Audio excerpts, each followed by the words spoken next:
ओम शांति। भाग्य विधाता भाग 2। इस पुस्तक में आज हम पढ़ेंगे वो दिन कितने प्यारे थे। इस विषय पर ब्रह्मा कुमार जगदीश भाई जी अपने अनुभव सुनाते हैं। चलिए आज हम इसे पढ़ते हैं। मैं यह समझता हूँ कि मैं कितना सौभाग्यशाली हूँ।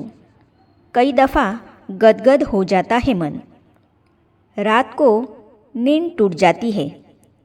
वो मूरत मम्मा की और बाबा की सामने आ जाती है। सृष्टि के आदि पिता प्रजापिता ब्रह्मा, सारी सृष्टि के प्रथम, जिनको सर्वधर्म वाले भी आदि पिता मानते हैं, उनके अंग संग रहने का मौका मुझे मिला। उन्होंने अपने हाथों से प्यार और दुलार किया, अपने हाथों से मुझे भोजन खिलाया, बच्चों की तरह से प्यार किया। वो दिन कैसे थे? बाबा तो कहते थे कि बच्चे, मैंने बाहें पसार रखी है, अव्यक्त स्वरूप में मुझसे मिलो। अव्यक्त स्वरूप में मिलती है संदेश पुत्रियाँ। गुलजार बहन जैसी बहनों को दिव्य दृष्टि से साक्षात्कार होता है। सेमी ट्रांस में तो हम भी जाते हैं, लेकिन वो नज़ारे कुछ और थे। आपसे सच कहता हूँ, वो नज़ारे कुछ और थे। वो क्या देखा हमने, बार बार याद आता है कि वो कैसे प्यारे नज़ारे थे। बाबा के ट्रांसलाइट तो हम देखते हैं, बाबा के चित्र हर एक कमरे में लगे रहते हैं। और आजकल कला का विकास हुआ है, अच्छे अच्छे चित्र बनते हैं, कैमरे भी अच्छे आ गए हैं। उनमें फ़ोटो का रंग हल्का तेज जैसा चाहे कर देते हैं। लेकिन वो जो बाबा को हमने देखा, जो दृष्टि उनसे ली, वो भूलता नहीं है। योग में बाबा हमारे सामने बैठे हैं, हम बाबा के सामने बैठे हैं। बाबा हमको दृष्टि दे रहे हैं। सचमुच ऐसा लगता था कि हम सागर के नीचे उतर रहे हैं। ऐसा अनुभव कौन कराएगा? फिर कब होगा? क्या ड्रामा के वो दिन हमेशा के लिए चले गए? वो फिर नहीं आएंगे क्या? फिर 5000 वर्ष के बाद ही आएंगे क्या? मन कई दफ़ा रोने को आता है, आँखों से आंसू आने को होते हैं। संभाल लेते हैं, चुप हो जाते हैं हम। ऐसा नहीं हम बाबा से बिछुड़ गए। बाबा तो हमारे साथ हैं। बाबा भी कहते हैं मैं आपके साथ हूँ। लेकिन वो जो दिन थे, वो तो बहुत ही प्यारे दिन थे। वो प्यार और दुलार जो बाबा ने दिया, उसके मुकाबले और कुछ भी नहीं है। वो दिन भूल नहीं सकते। 2-2.5 फुट की एक छोटी सी टेबल होगी, जिस पर बाबा खाना खाते थे अपने कमरे में। उस कमरे में बाबा की कुर्सी होती थी। सामने हमें बिठा लेते, कहते थे बच्चे आओ खाना खाओ। बाबा चावल खा रहे हैं। चावल में मूंग की दाल मिली हुई है, खिचड़ी बनी हुई है। उसमें पापड़ को तोड़कर मिला के अपने हाथ से खिला रहे हैं। वो दिन भूल नहीं सकते। बाबा देख रहे हैं, दृष्टि दे रहे हैं। लोग मानते हैं कि ब्रह्मा ने सृष्टि रची। इतना तो मालूम है, लेकिन क्या सृष्टि रची, कैसे रची, रचना की विधि क्या थी, वो नहीं मालूम। लोग समझते हैं कि हमारे शरीर के कान, आँख, नाक जो है, इन्हें ब्रह्मा जी ने बनाया। कबीर यह कहता है कि हे प्रभु, हे ब्रह्मा, आपने हमारी आँखें ऐसी क्यों बनाई जो झपकती है? अखियाँ तो छाई पड़ी पंथ निहार निहार। कहता है आँखें तो मेरी बिछी हुई है उस पिया के मार्ग में, उसकी याद में, उसको देखने में लगी हुई है। मन करता है कि आँखें झपके नहीं, अपलक होकर देखती रहे। बाबा ने शरीर छोड़ा, बाबा अव्यक्त हुए। जहाँ शांति स्तंभ है, वहाँ पर दाह संस्कार हो रहा था। शरीर को अग्नि समर्पित किया जा रहा था।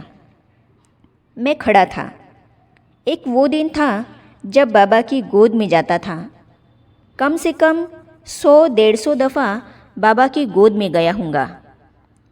बाबा ने गले से लगाया, गालों को थपथपाया, सिर पर हाथ फिराकर प्यार किया और इतना दुलार दिया। आज वो शरीर जो एक चुंबक की तरह था समाप्त हो जाएगा। क्या उसके द्वारा फिर मिलन हो सकता है? जब बाबा हाथ लगाते, स्पर्श करते माथे पर, सिर पर, तब ऐसा लगता था कि हम माला माल हो गए। हमें और क्या चाहिए? वो अनुभव फिर कैसे होंगे? अभी उन हाथ पाँव पूरे शरीर को अग्नि को समर्पित कर दिया जाएगा। बस पूरा हो गया वह साकार का पार्ट। मैं आपको सच कहता हूँ, उस समय मन में संकल्प आया कि बाबा के साथ मैं भी लेट जाऊँ। अब अपने इस शरीर को रखने का कोई उद्देश्य नहीं है। जब बाबा जा रहे थे तो मैं भी उनके साथ जाऊँ, ऐसा मन करता था। फिर मन को ब्रेक लगाता था कि दुनिया कहेगी, क्या यह पागल है? यह क्या करता है? एक खेल में दूसरा खेल हो जाएगा।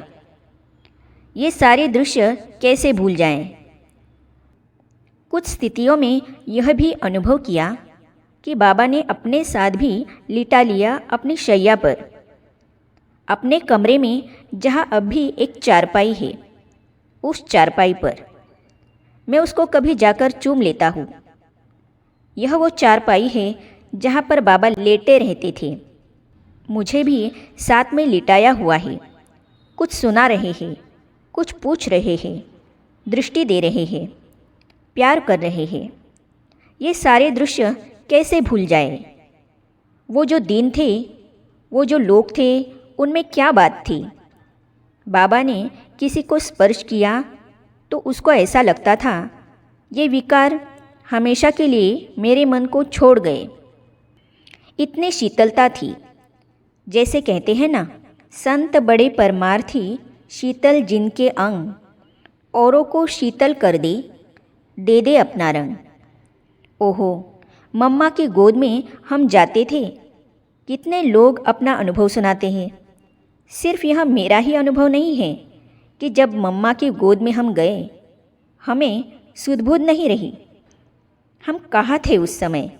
वो कौन मम्मा थी जो हमें इतना प्यार कर रही थी? वो जगत की अम्बा, सरस्वती मैया, जिसको भक्त जन्म जन्मांतर याद करते हैं, जिसको विद्या की देवी मानकर उससे विद्या मांगते हैं। शीतलता के लिए शीतलता देवी के रूप में उसका गायन करते हैं। उस संतोषी माता की गोद में हम थे। उसने हमारे सब पापों को हर लिया, हमें इतना शीतल कर दिया कि अब हमारे मन में कोई प्रश्न ही नहीं उठता। हमको बहुत सहज लगा पुरुषार्थ करना बाबा और मम्मा के संग से। बाबा कितने गुप्त रहे, अपने को कभी प्रत्यक्ष नहीं कराया। हम भगवान के बच्चे हैं, उनके हाथों से पालना ली है। लेकिन सच में मैं बताऊँ कि बाबा कितने गुप्त रहे, अपने को कभी प्रत्यक्ष नहीं कराया। हमेशा मम्मा को आगे रखा। कितना मम्मा का सम्मान किया, जिस मम्मा को स्वयं ज्ञान देने के निमित्त बने। जब मम्मा किसी और शहर में जाती, बाबा उनको स्टेशन पर छोड़ने जाते। क्या ज़रूरत थी? हम बच्चे तो जाते ही थे, लेकिन बाबा स्वयं छोड़ने जाते। ईश्वरीय सेवा करके मम्मा जब वापस आती थी, उनका स्वागत करने जाते थे गेट के पास। आपसे छोटे जो अपनी ही रचना है, उनको भी बाबा कितना रिगार्ड देती, आगे रखती। बाबा हर एक को पहचानते हैं। उनका ड्रामा में क्या पार्ट है, इस बात को समझते हैं। और कौन है जो इन बातों को समझता है? मुझे अपना स्वयं का अनुभव है। बाबा ने मुझे समझा और पहचाना। किसने मुझे समझा और पहचाना? मैं था ही क्या? दुनिया की निगाह में मैं क्या था? न कोई लेखक था, न कोई धनी था, न कोई गणमान्य व्यक्ति था, न कोई मशहूर आदमी था। कुछ भी नहीं था, लेकिन भविष्य बनाने वाले और सबके पाठ को जानने वाले तो बाबा ही है। बाबा ने किन किन बच्चों को पहचान कर उनको क्या क्या पाठ दिया और क्या क्या उनसे करवाया, आश्चर्य लगता है। वो ऐसे संस्मरण हैं जो अनमोल है। जब कभी साकार बाबा के साथ बिताए हुए वो दिन याद आते हैं, रह रह कर याद आते हैं, तो फिर वो दृश्य, वो बातें सामने आती है। वो सारी फिल्म मन के सामने घूम जाती है। वो ऐसे संस्करण हैं जो अनमोल है, उसके मुकाबले में और कुछ नहीं। जब हम वो सोचते हैं तो ऐसा लगता है कि अब हम कहाँ हैं। आपने देखा होगा कि बुज़ुर्ग लोगों के साथी शरीर छोड़ छोड़ कर चले जाते हैं और वे बुज़ुर्ग युवाओं के बीच रहने लगते हैं। उनको यह तो अनुभव होता है कि ये जवान हैं, उत्साहशील हैं, उनको देखकर खुशी तो होती है, लेकिन साथ साथ ऐसा भी महसूस होता है कि हमारे ज़माने के लोग तो चले गए, वो अब नहीं रहे। ऐसे फ़र्क तो पड़ता है।